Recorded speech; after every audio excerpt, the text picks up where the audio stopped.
Now, here's what makes this special. A few months ago, a 1983 Roosevelt dime, with no P mint mark at all, sold for over $12,000 in Mint State 68 condition at a July 2025 auction. Mint State 68, on a dime from '83, absolutely crazy, right? This coin, well, it skipped a step. Normally, Philadelphia dimes after 1980 wear a P beside FDR's portrait.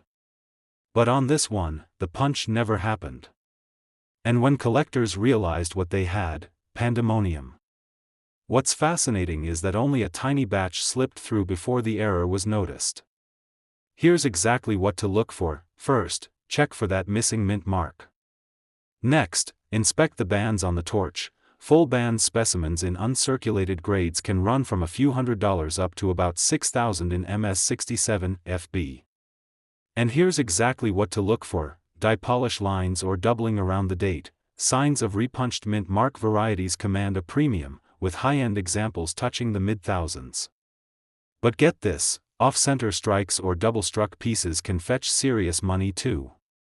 Most people miss this detail, but even a 20% off-center. You know what collectors paid for one of these last month? A near-flawless MS67 Roosevelt dime from 1986, $150, actually, $150 outright stunned the room. This dime, well, it's something special. At first glance, just another Roosevelt head glaring back, but look closer, here's exactly what to look for: that D mint mark tucked right under the torch on the reverse, crisp and centered. And here's exactly what to look for on the obverse: full, sharp details in Roosevelt's hair, no flattening on the high points. Now, I've seen plenty of these over the years, but when collectors realized what they had, jaws dropped. What's fascinating is the reeded edge, count 118 ridges, none rubbed smooth. But get this, most people miss this detail: the faint die crack emanating from the date, authentication drama right there. That's your red flag warning. If those cracks look machine-made or filed in, walk away. Let's talk value. In circulated good for condition, these go for about 15 cents. But in VF20, you're looking at 25 cents. Ungraded mint state, MS60. Now, get this, a single 1982 Roosevelt dime just last month, an MS66 full bands, no P specimen, hammered for $599.90 on eBay. That sale sent shockwaves through collecting circles. This coin, well, it's something special. At first glance, it looks like any dime, but look closer. Here's exactly what to look for: 1. No tiny P mint mark at the front, just blank steel. 2. Those torch bands on the reverse, really crisp, fully separated lines, full bands, FS501. And here's what you really need to know: most people miss whether that missing mint mark is genuine or an aftermarket tweak. Check under magnification for consistent die flow and no tooling scratches around the mint mark area.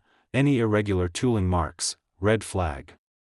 Now, I've seen plenty of these over the years, but when collectors realized what they had, jaws dropped. In grades like good very fine, this coin, well, it starts with a jaw-dropper. Last month, a 2015 D Roosevelt dime in MS67 sold for a staggering $420, yeah, you heard that right. And here's what makes this special: at first glance, nothing screams, worth a fortune. But look closer, what's fascinating is that tiny double die ghost on the date and mint mark. Here's exactly what to look for: under magnification, the 2015 shows a faint secondary outline, and the D mint mark looks slightly offset. That's your red flag for a DDR error. Now, I've seen plenty of these over the years, but when collectors realized what they had, bids went through the roof.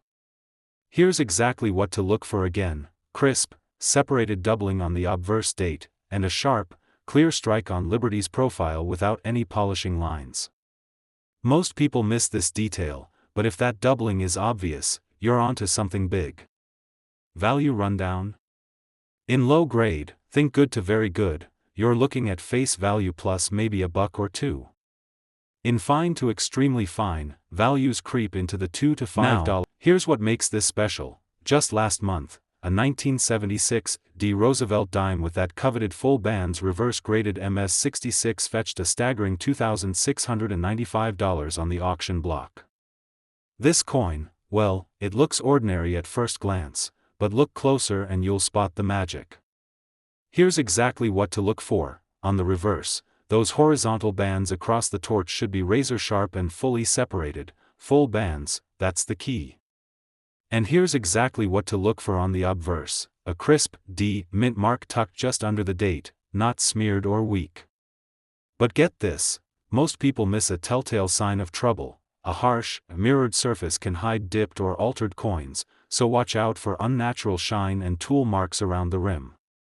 Now, I've seen plenty of these over the years, and in circulated grades they go for about 15 to 35 cents. In fact, according to the latest NGC price guide, circulated examples hover between 15 cents and 35 cents.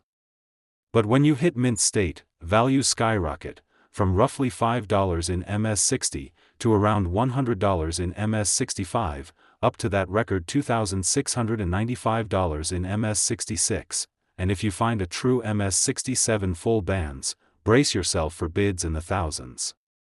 And when collectors realized what they had, well, total frenzy. One guy found a 1976 dime in his jar of pocket change and almost tossed it. Check your collection next time you roll coins. Here's a practical tip: slide the dime under a bright light, tilt it at an angle, and inspect the torch bands for full separation.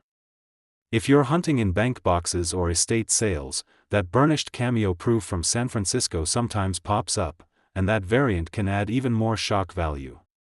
Here's what's interesting: these dimes were struck in the heart of America's bicentennial boom, millions poured out by Philadelphia and Denver, but only a sliver earned that pristine full bands mark. And when you find one, well, that's when the real story begins.